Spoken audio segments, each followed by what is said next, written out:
श्री स्वामी समर्थ. तुम्हा सर्वांचं श्री स्वामी समर्थ कृपा या चॅनलवर मनापासून खूप खूप स्वागत. स्वामी कृपेने तुमचा आजचा दिवस शुभ जावो. स्वामी महाराज तुमच्या सर्व चांगल्या इच्छा पूर्ण करोत हीच स्वामीचरणी प्रार्थना करते आणि आजच्या व्हिडिओला सुरुवात करते. आजच्या व्हिडिओमध्ये आपण स्वामींना कौल कसा लावावा किंवा स्वामींना चिठ्ठीद्वारे आपला प्रश्न कसा विचारावा याबाबतची माहिती जाणून घेणार आहोत. प्रत्येक व्यक्तीला स्वतःच्या आयुष्यात बरेच छोटे मोठे निर्णय घ्यावे लागतात. आपण सर्व सांसारिक माणसं आहोत. आपल्या सांसारिक जबाबदाऱ्या पार पाडत असताना आपले आई वडील, भाऊ बहीण, आपली मुलं यांच्या बाबतीत आपल्याला बरेच निर्णय घ्यावे लागतात. बऱ्याच वेळेला अशीही परिस्थिती निर्माण होते की काही मोठे निर्णय आपल्याला घ्यावे लागतात. पण जेव्हा असा एखादा मोठा निर्णय घ्यायचा असतो तेव्हा आपली द्विधा मनस्थिती होते.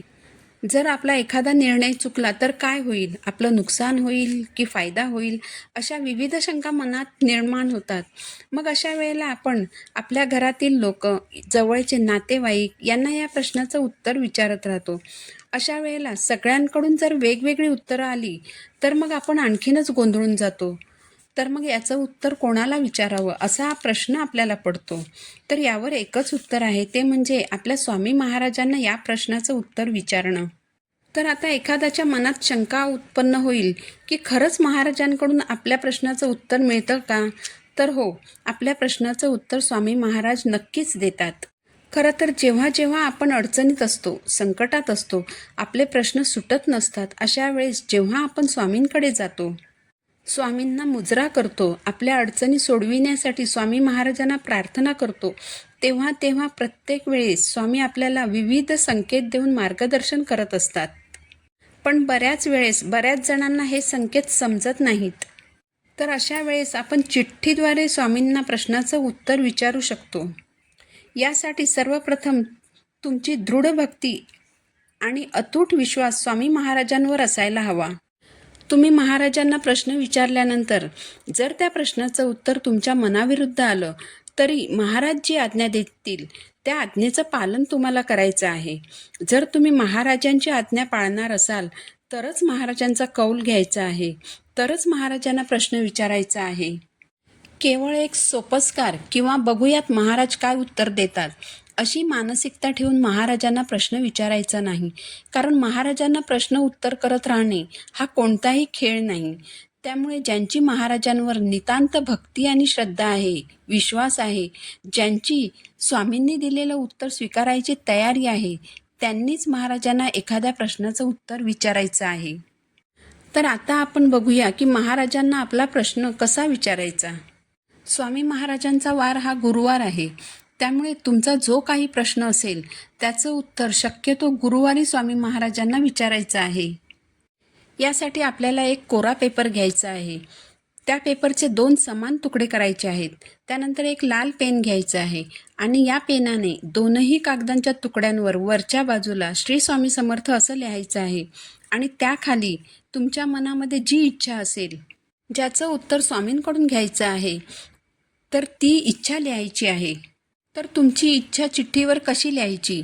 समजा तुम्हाला घर खरेदी करायचं असेल, पण घर घेणं ही अशी बाब आहे की घर घेण्यासाठी आपल्याला मोठ्या रकमेचं कर्ज काढावं लागतं. वर्षानुवर्ष त्या कर्जाचे हप्ते भरावे लागतात. तर अशा वेळी आपली द्विधा मनस्थिती होते. जे घर तुम्हाला खरेदी करायचं आहे, ते घर तुम्हाला आवडलं असेल, ते तुमच्या स्वप्नातील घर असेल, तरी एवढं कर्ज काढून हे घर घ्यावं का हा प्रश्न तुम्हाला पडतो. अशा वेळेस स्वामींना चिठ्ठीद्वारे उत्तर विचारताना 2 चिठ्ठ्यांपैकी एका चिठ्ठीवर सकारात्मक लिहायचं आहे आणि दुसऱ्या चिठ्ठीवर नकारात्मक लिहायचं आहे. म्हणजे एका चिठ्ठीवर तुम्ही हे घर घ्यावे आणि दुसऱ्या चिठ्ठीवर हे घर घेऊ नये असं लिहायचं आहे. त्यानंतर या दोन्ही चिठ्ठ्यांची आपल्याला एकाच पद्धतीने घडी घालायची आहे. दोन्ही चिठ्ठ्यांची समान पद्धतीने घडी घातल्यानंतर या दोन्ही चिठ्ठ्या आपल्या हातात घ्यायच्या आहेत. देवघरासमोर बसायचं आहे. बसायला आसन घ्यायचं आहे. महाराजांना मुजरा करायचा आहे. देवघरात दिवा लावलेला असावा, धूप दीप लावलेलं असावं. यानंतर महाराजांना सगळी परिस्थिती सांगायची आहे. मनस्थिती द्विधा झाल्यामुळे निर्णय घेणं अवघड झालं असल्याचंही महाराजांना सांगायचं आहे. त्यामुळे हा निर्णय आता स्वामी महाराजांवर सोपवत असल्याचं सांगायचं आहे. आणि आता या परिस्थितीत तुम्हीच मार्गदर्शन करा अशी स्वामी महाराजांना प्रार्थना करायची आहे. यानंतर या दोनही चिठ्ठ्या तुमच्या 2 हातांची ओंजळ करून त्यात ठेवायच्या आणि ओंजळ बंद करून एकमेकात मिसळून घ्यायच्या आहेत. त्यानंतर या चिठ्ठ्या महाराजांच्या चरणाशी ठेवायच्या आहेत. यानंतर महाराजांसमोर बसून एक माळ श्री स्वामी समर्थ या मंत्राचा जप करायचा आहे. जप करून झाल्यानंतर परत एकदा महाराजांना मुजरा करायचा आहे आणि योग्य ते मार्गदर्शन करण्याची विनंती करायची आहे. जर तुम्ही गुरुवारी सकाळी महाराजांसमोर चिठ्ठ्या ठेवल्या असतील तर संध्याकाळी त्या चिठ्ठ्या वाचायच्या आहेत. जर तुम्ही गुरुवारी संध्याकाळी या चिठ्ठ्या महाराजांसमोर ठेवल्या तर या चिठ्ठ्या रात्रभर महाराजांच्या चरणाशी ठेवायच्या आहेत आणि सकाळी तुमच्या घरातील एखाद्या लहान मुलाकडून त्यातील एक चिठ्ठी उचलायची आहे. घरात लहान मुलं नसतील तर घरातील कोणत्याही व्यक्तीला चिठ्ठी उचलायला सांगायची आहे. जर घरात इतर कोणतीही व्यक्ती नसेल तर तुम्ही स्वतःचे डोळे बंद करून महाराजांचं नाव घेऊन त्यातील एक चिठ्ठी उचलायची आहे. त्या चिठ्ठीमध्ये जे काही लिहिलेलं असेल तीच महाराजांची आज्ञा समजायची आहे. आपल्या मनामध्ये जे उत्तर असेल तेच उत्तर आपल्याला स्वामी महाराजांकडून मिळेल असं नाही. जर तुमच्या मनामध्ये हो असं उत्तर असेल परंतु या होकारामुळे पुढे जाऊन तुमचे नुकसान होणार असेल तर महाराजांकडून तुम्हाला नाही असं उत्तर मिळू शकतं. जर तुमचा निर्णय हो असा असेल आणि महाराजांचं उत्तर नाही असं असेल तर तुम्ही महाराजांच्या आज्ञेप्रमाणेच वागायचं आहे. कारण भक्तांचं कल्याण कशात आहे हे फक्त आपल्या स्वामी महाराजांनाच माहीत असतं.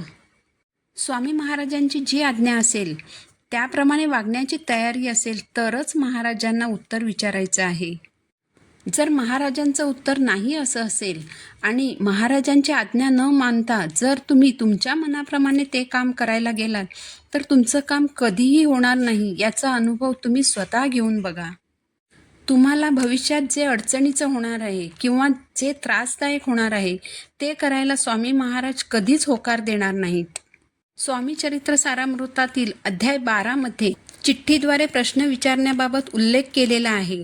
बाळाप्पा महाराज हे रोज सकाळी उठल्यावर सर्वप्रथम भगवान शंकरांची पूजा करीत असत आणि त्यानंतर महाराजांच्या सेवेसाठी येत असत. त्यावेळी सुंदराबाईंनी बाळाप्पाचे शिवपूजन थांबविण्याबाबत आज्ञा करावी असे महाराजांना सांगितले. स्वामी महाराजांनी त्याप्रमाणे आज्ञा देखील केली, पण बाळाप्पा महाराजांना ते पटले नाही. त्यांना वाटले की सुंदराबाईंच्या बोलण्यावरून महाराजांनी आज्ञा दिलेली आहे. त्यामुळे बाळाप्पा महाराजांनी 2 चिठ्ठ्या लिहून टाकल्या. एका चिठ्ठीमध्ये पूजन करावे आणि दुसऱ्या चिठ्ठीमध्ये पूजन करू नये असे लिहिले होते. त्यानंतर जी चिठ्ठी बाळाप्पा महाराजांनी उचलली त्यात पूजन करू नये असे लिहिले होते. तेव्हा बाळाप्पा महाराजांनी स्वामी महाराजांची आज्ञा सत्य मानली. खरे तर आपल्या स्वामी महाराजांमध्ये त्रिदेवांचा वास असल्याने अशीही बाळाप्पा महाराजांकडून स्वामींच्या रूपात महादेवाचे पूजन होणार होते. इथे स्वामींनी बाळाप्पांना योग्य तेच मार्गदर्शन केले. त्यामुळे जर तुम्ही स्वामी महाराजांच्या आज्ञेचे पालन करणार असाल तरच तुम्ही स्वामी महाराजांना चिठ्ठीद्वारे प्रश्नाचे उत्तर विचारायचे आहे. तर ही माहिती मला तुमच्यासोबत शेअर करायची होती. झालेली सेवा महाराजांच्या चरणी रुजू करते. पुन्हा भेटू नवीन व्हिडिओसोबत. श्री स्वामी समर्थ.